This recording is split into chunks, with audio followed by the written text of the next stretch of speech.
खुलुमबाय रायजोफोर, नोंसोर बयबो बर'फोरनि इउटुबारनि इनकामनि फारसे जोबोर मिन्थिनो लुगैयो ना?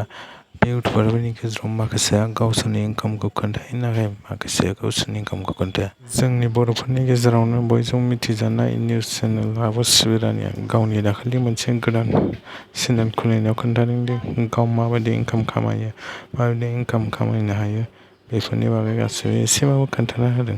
रायजोफोर, नैबे भिडिअनि गेजेरजों आब' सिबिरानिया गासिबो खोथाखौनो बुजायनानै होजोबगोन। गाव गासै इउटुबाव दासिमाव बेसेबां इनकाम जाखो आरो इउटुबाव माबायदि इनकाम जायो, बेफोर गासिबो भिडिअखौ नैबे भिडिअनि गेजेरजों गासिखौबो बुजायना होजोबगोन। आरो जाय भिडिअआव गोदान बे साबस्क्राइब खालामबानो जाबाय। आरो माबाफोर कुइसन दंबा कमेन्ट बक्सआव सोंहर, लाज नाङा रायजोफोर। आरो भिडिअखौ जोबजासिम नायबा नोंसोर बुजिनाय नङा।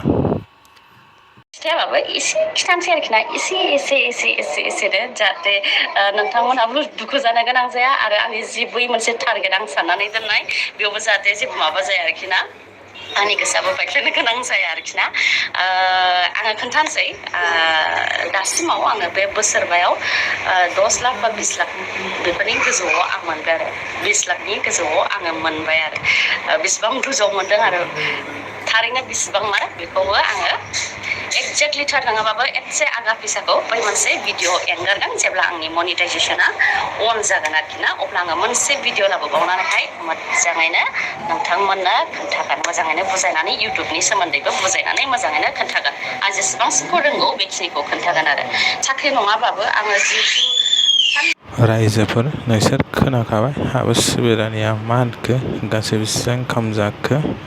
दा आब' सिबिरानिनि गोदान चेनेलाव 12K निबो बारा साबस्क्राइबार दंसै। रायजोफोर, भिडिअ गोदानबा अननानै साबस्क्राइब खालामना हो आरो शेयारबो खालामना होदो। आरो आब' सिबिरानिनि चेनेलखौ साबस्क्राइब खालामहैदो।